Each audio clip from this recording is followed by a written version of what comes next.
Hello children, very good morning. How are you? Children, take your book page number 98. In this class we are going to see about tenses. Okay. Tenses அப்படினா என்னமா? காலங்கள்.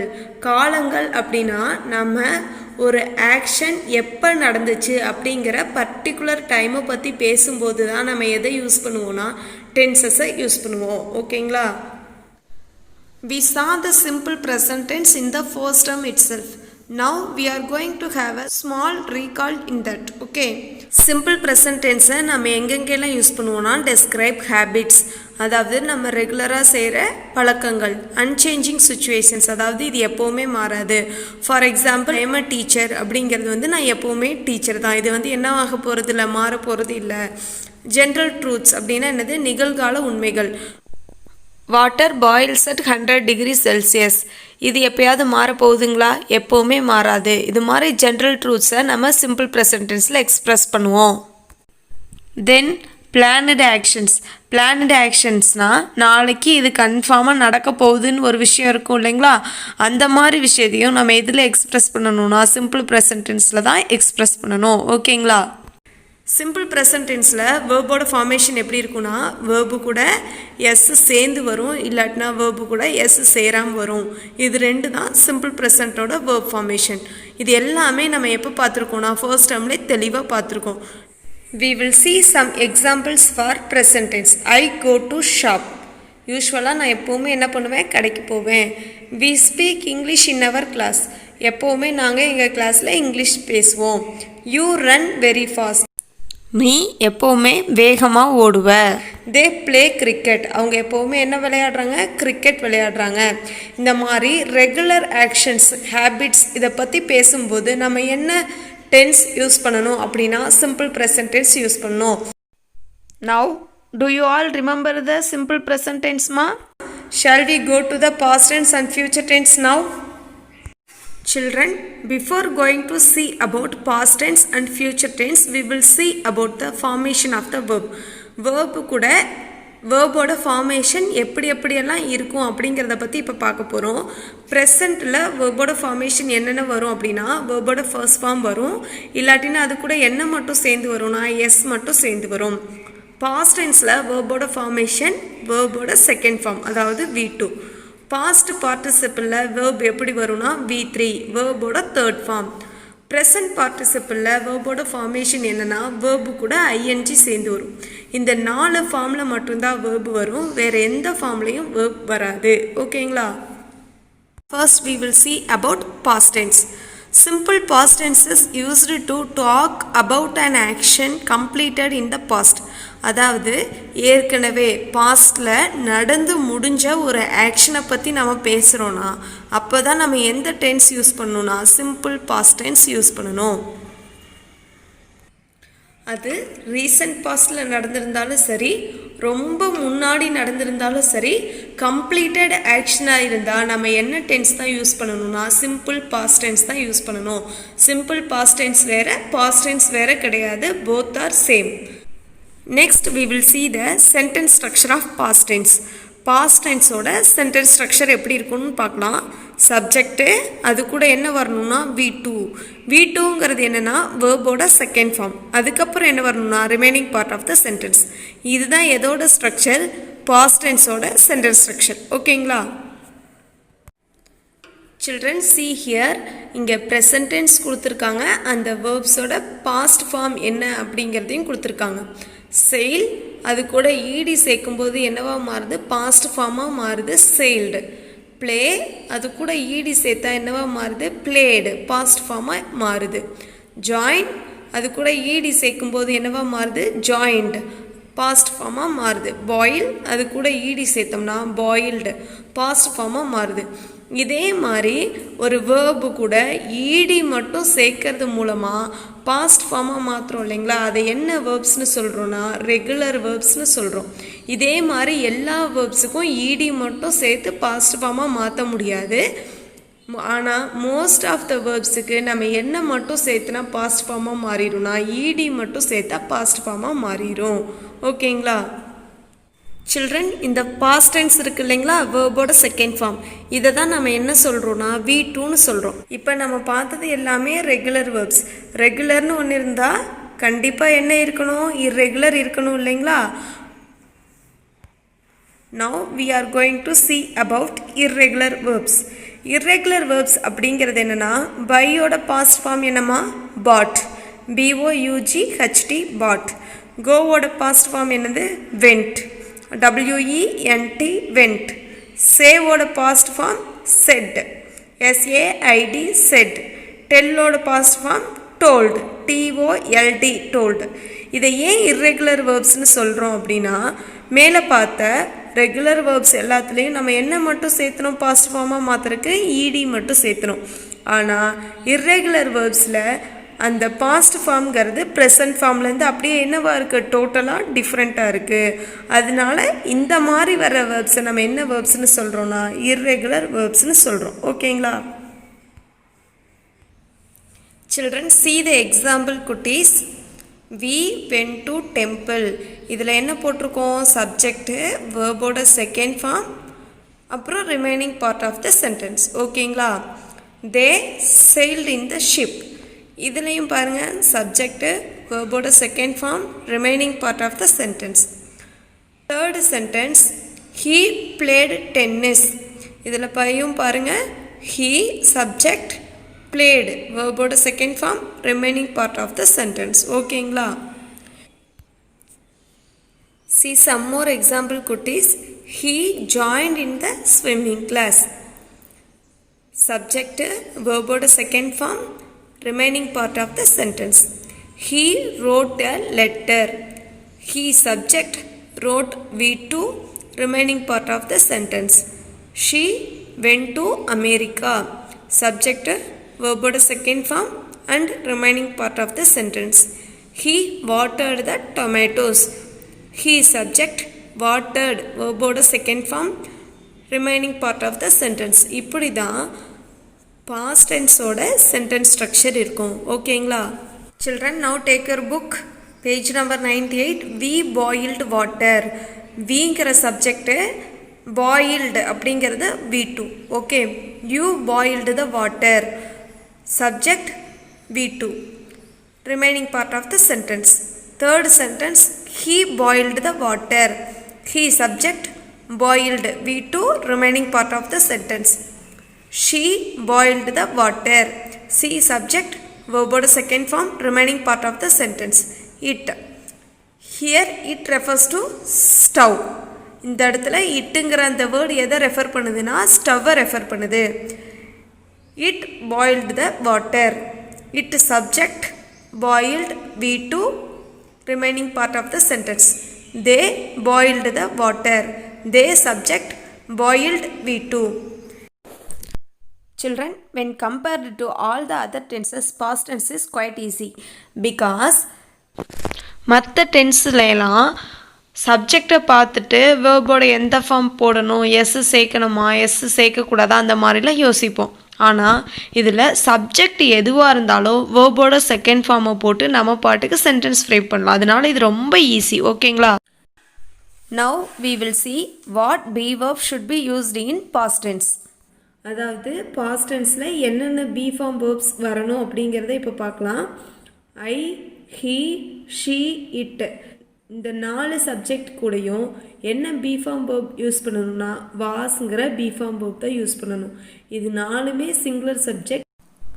So remember குட்டீஸ், for singular subjects we have to use the be form verb was in past tense. Okay. Next see here children, you, we, they. இது 3 என்ன subject, plural subjects. So we have to use the be form verb where. ஓகேங்களா. plural subjectனா நம்ம என்ன be form verb use பண்ணணும், whereங்கிற be form verb use பண்ணணும். என்ன டென்ஸில், past tenseல. அதாவது சிங்குலர் சப்ஜெக்ட்னா wasங்கிற be form verbும், plural subjectனா whereங்கிற be form verbும் தான் நம்ம யூஸ் பண்ணணும். எதில், past tenseல. Okay, are you all clear ma? Children, now you see the first 3 sentences. He was an actor.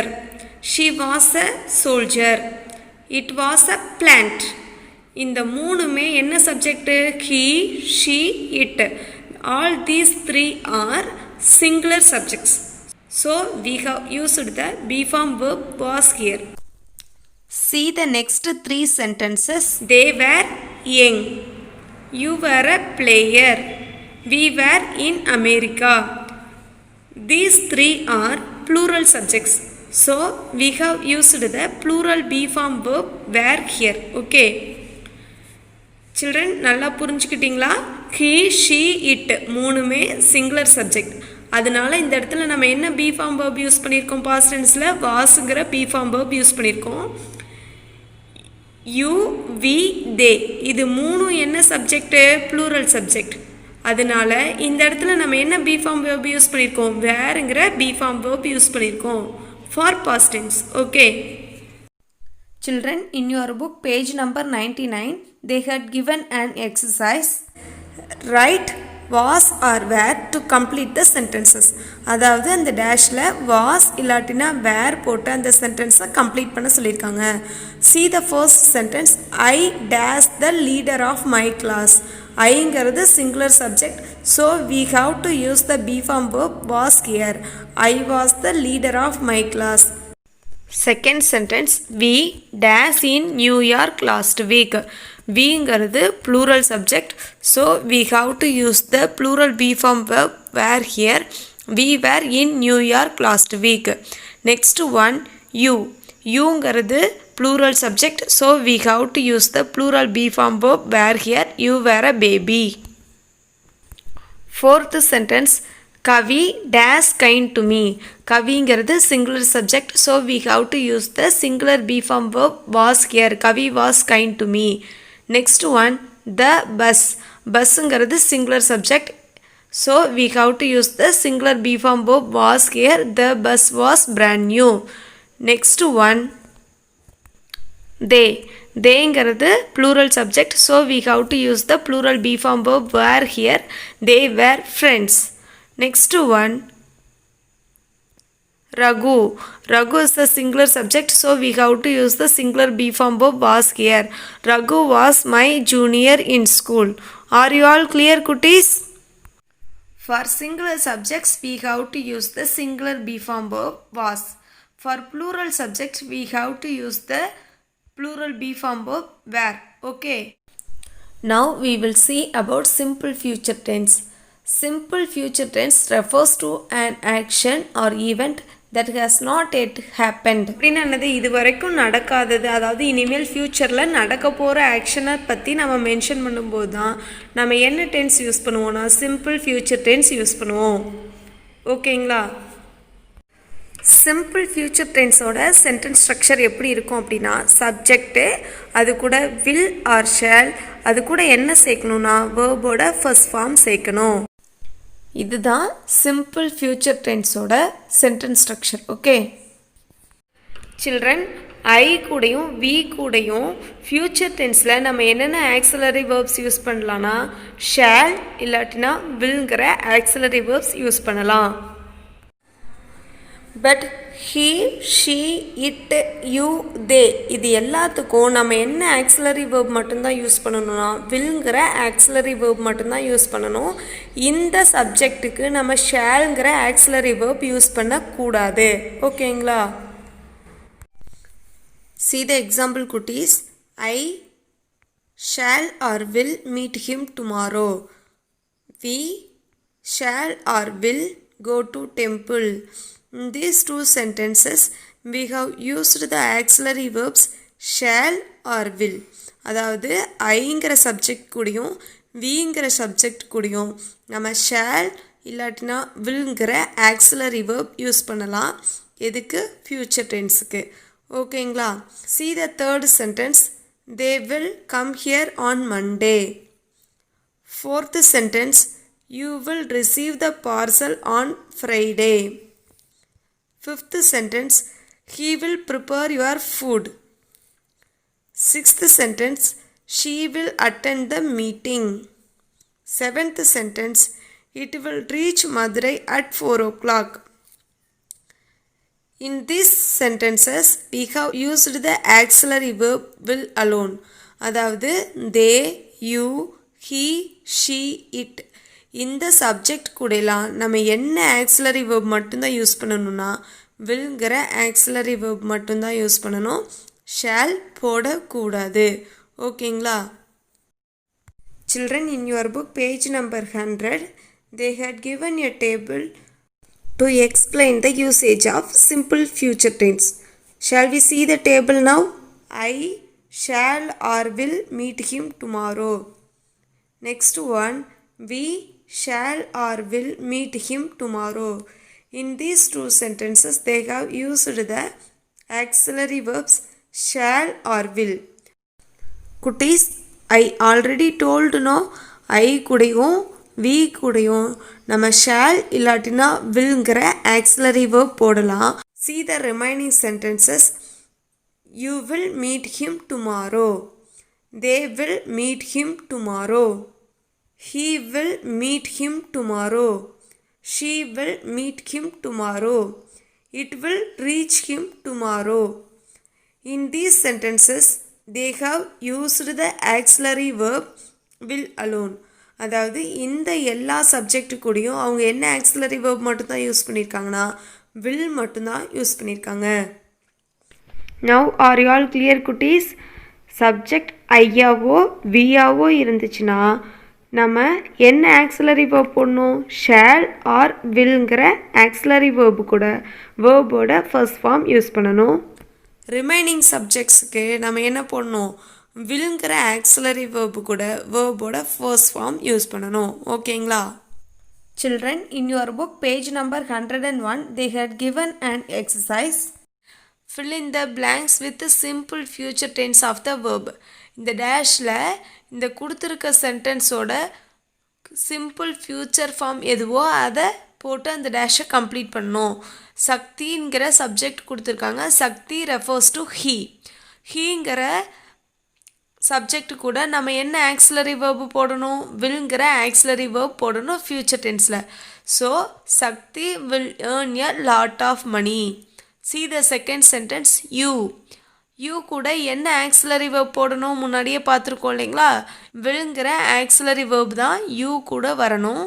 So we have to use the auxiliary verb will here. You will travel around the world. Third one, everybody. எவ்ரிபடிங்கிற subject கூட நம்ம என்ன auxiliary verb போடணும்? வில்ங்கிற auxiliary verb போடணும். Everybody will adore you. Next one, many people. மெனி பீப்புளுங்கிற subject கூடயும் நம்ம என்ன ஆக்சிலரி வேர்ப் யூஸ் பண்ணணும்னா வில்ங்கிற ஆக்சிலரி வேர்ப் யூஸ் பண்ணணும். Many people will serve you. Next one, they. They கூட என்ன ஆக்சிலரி வேர்ப் போடணும்னு முன்னாடியே பார்த்துருக்கோம். தே கூட வில்ங்கிற ஆக்சிலரி வேர்ப் தான் யூஸ் பண்ணணும். They will anticipate your wishes. ஓகேங்களா? Children, unit 2, a lesson to save. In this lesson, Roman number 1, dictation words. Roman number 2, choose the correct synonyms. Roman number 3, write the antonyms. These 3 Romans you have to write home test. Complete everything in your home test note as well as in your classwork note. Take photo and send it to your class teacher. Okay. Thank you, Kutis. Bye.